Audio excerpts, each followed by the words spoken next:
Hi everyone, it's me, Arielle, and it's Wednesday Warriors. You'll have to excuse me, I've been rather sick with a very bad cold, so my voice is a little less than normal today. So it might sound like a struggle to talk, but I assure you I am in good enough health to be able to do this video. I just sound a little bit different. Our topic today is: what are the differences between getting triggered and being influenced by someone else's eating disorder behaviors? How do you separate yourself from taking on their rituals or behaviors but still be a support system for this person? This is an extremely important topic because I think at some point or another, people who are in recovery from an eating disorder are going to be around other people who are in recovery from an eating disorder, and it can be very, very difficult to separate yourself from someone else when your issues are so similar. You become entrenched in the same things, and especially when there's a very strong bond of friendship there, it can be difficult to put your own health first and know what's right in certain situations. I have done some videos in the past that somehow or another relate to this topic, so I am going to post the links to those right here on the video for you. Some of them have to do with trust in friendships. Some of them have to do with advice for a friend of an eating disorder sufferer. And one has to do with triggers and support groups. And since I'm an eating disorder support group leader, I did some insight into that. One of the reasons why I think this topic is so important is because people who are in recovery from an eating disorder, they tend to be very hard on themselves, but very supportive of other people who are going through the same thing that they're going through. And because of this, they often do everything they can to help a friend struggling with the same problem because they know how terrible it is, and they don't really look at the situation with themselves and think, this is really what I need to do at this point in time for me. And it can be a bit of a dilemma. Before I even get into the dilemma of friendships and eating disorders, I want to talk about triggers in general. And we know that triggers are defined as things that trigger us into eating disorder behaviors or thoughts. Things that we describe as triggering are things that negatively influence us to go back to our eating disorder. My take on triggers in general is, where there is the greatest understanding, the pain can also be very great. So I use the example of, if a friend's parent dies and you can understand that better than anyone else because you have a parent that also died, you have a bond with that friend, but at the same time, you can be triggered into sad memories and your thinking can bring you down. I think living with an eating disorder can be very similar. When you are in a vulnerable state, you think of removing yourself from things simply so you won't be triggered. But I ask you to think again. Sometimes being vulnerable and breaking down a bit is something that has to happen in order for us to move forward.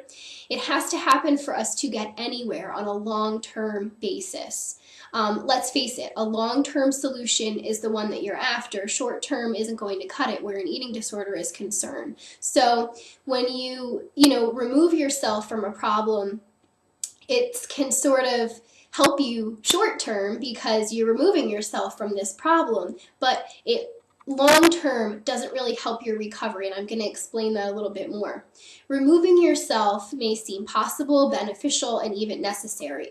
It's very easy to do well when there's nothing triggering you, but it's only going to be a short-term solution because the world is triggering, and that will never change unless we can learn to deal with the triggering problems as they happen. I remember when I was a member of an eating disorder therapy group several years ago. It was very hard not to compare myself to the other girls and very hard to stay positive when there was so much negativity bouncing around all the time. But I kept going, and as the group became more bonded, we were able to see a lot more about each other and about ourselves, and the triggering nature of everything became less and less. We were able to work with it and talk about it even the closer we became, and the triggering aspects of a group of girls thrown together, constantly comparing themselves to each other, became less and less, and we were able to move forward. The potential to be triggered by what others say, do, and look like is a huge one. It's so easy to overanalyze, to feel more insecure, to compare ourselves to others. It's prevalent and it's going to happen. It's the nature of the disease and of our society. An eating disorder thrives off of triggering moments and situations. Be aware of this. Be prepared for this. You'll be less apt to destroy yourself and more apt to survive. So my whole point is, don't be afraid of being triggered because it's going to happen. Sooner or later, frequently or infrequently. Life is about knowing what you want and being able to turn the bad around, and that takes time.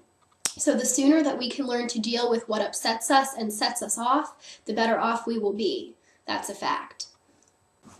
Now, as far as eating disorder recoverers and friends that are also eating disorder recoverers, you have a really great support system going there because you know what each other are going through, and you can lean on each other, and you can have a certain kind of understanding that other people can't have for you and for that other person. But at the same time, you have to keep in mind that your number one priority in eating disorder recovery is yourself and your health and your well-being. And even though this is hard for so many people to do, especially when they're very caring people, very kind friends, it's something that is necessary, or you're putting your recovery in danger. And what I mean by this is, I'm going to give you examples that I'm sure you've all either dealt with or have heard of or have worried about happening to you. You have a friend, and your friend is also struggling with an eating disorder. And you're struggling with an eating disorder too. And you support each other daily, but your friend, she starts to relapse. She starts to slip up, and she's doing worse and worse. Where you're trying to get better and better, she's either staying the same or she's doing worse and worse. And even though you try to keep supporting her and encouraging her and telling her, what she can do to help herself, you keep having her failures manifest within you. And you keep starting to wish that you were weighing what she weighed, because recovery is hard and gaining weight is very difficult. And you start wishing that you were eating very little because she's not eating very much, and it just looks so appealing. And it's so much easier to do what she's doing when you're with her because she's your friend and she's your support system. And even though you know it's not a good thing to do, it's very triggering.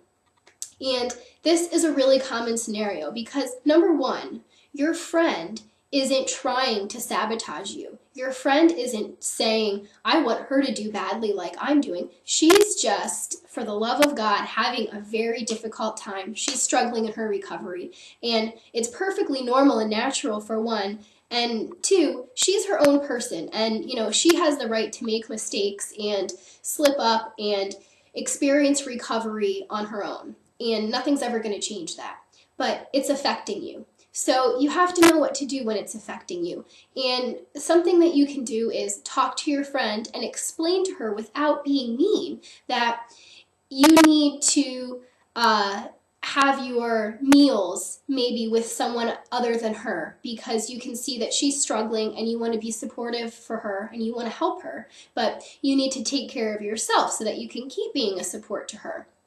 Now, the problem with this, as I'm sure many of you know, is that this friend can take that personally. And this friend can think that you don't want to support her, that you are thinking of yourself more than you're thinking of her. The friend can also start to feel guilty and think, oh my goodness, this is the last thing that I would ever want to do. This is the last thing that I would ever want to do to my good friend who's trying to recover. Now I'm hurting her recovery, and that's not something I wanted to do. And she can go the whole self-pitying route and, get down on herself because she feels badly about it. And these two things are very common.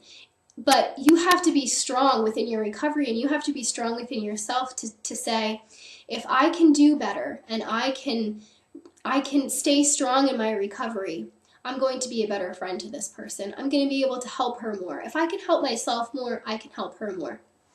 And, it also comes to a point where you have to let that person be mad at you if that's what it takes. And it might take a very long time, maybe until you both are well along in recovery. Maybe this person's never going to get to full recovery and you will. And that's going to be the difference between the two of you. You can't predict the future. You can't set someone's life straight all on your own, especially when your own life needs, so much help. So you just have to be aware of your limitations and understand that the best thing that you can do for yourself is take care of yourself. And then I'm going to give you another scenario that I'm sure you've either dealt with or heard of, where you're recovering from an eating disorder and you have a friend who isn't outright telling you that they want to sabotage your recovery, but they are either losing weight, talking about dieting, they're comparing themselves to you, they're comparing you to them, they're talking about what they're eating and not eating, they're talking about how much weight they're losing, and it's really, really unhelpful, and it's really, really triggering. And this is also unfortunately very common. And again, you have to know what's best for yourself. And sometimes it means cutting ties. Sometimes it means breaking off a friendship that in reality is not very healthy. Sometimes it means just taking a step back and seeing how well you do when you're not in the presence of this person versus when you are around this person, and then just sort of prioritizing your schedule and your life of when you want to be with the person and when you don't. And some of it might mean sort of talking to someone else that's in your circle and seeing what their take on the situation is. Sometimes when you take a step back and examine things, you can write things down, you can better understand how this person has been a support to you in the last week, the last month, the last year. You can see if this person is really someone who is helping you, someone who is healthy for you. And sometimes the most fun, enjoyable person can be someone that is in fact sabotaging your recovery, and it can be a very hard discovery. Friendships are very tricky. Especially at an adolescent level.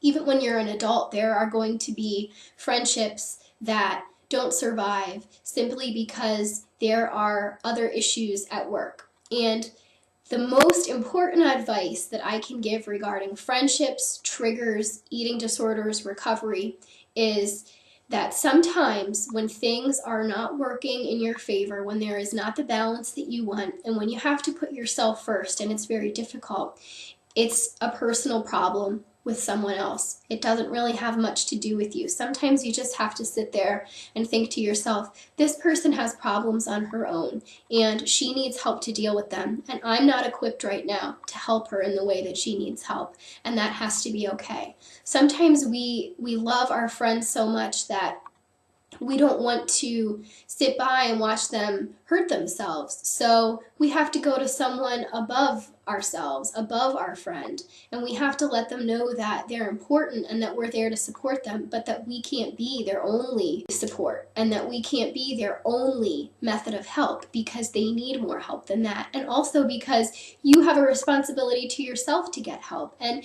any good friend, any true friend is going to realize that if you're in recovery from an eating disorder, that you need help as well, and that if you are a person seeking help, that you cannot be the sole help to someone else. Any true friend is going to realize that.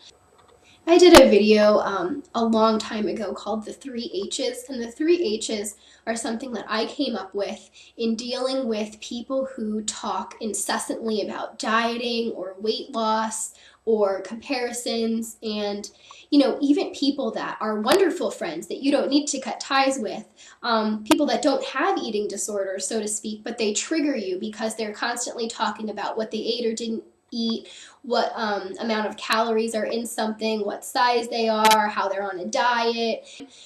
It can be very triggering to a person in recovery from an eating disorder. So the 3 H's is a video. It was actually first a blog post that I turned into a video, and it's something that I think all of you should check out because it really helps with what to do when you're in a situation with that person where you can turn it around. You don't have to say that you don't want to be with this friend, but there are things that you can say. Okay, everyone, since my voice is starting to crack more and more and I'm getting a little bit hoarse, I'm going to suggest that you check out all the links, and I hope that you will understand that your recovery is something that only you have control over, so you can't give that control to other people. And while you're in recovery from an eating disorder, it does not mean that you can't support other people, because I think that you are in a position to very much support other people. But you have to be careful, be aware of your limitations, be aware of what your goals are, and don't let anyone stop you, even if their intention wasn't to break you down. Have a great week, everyone, and I'll see you next time.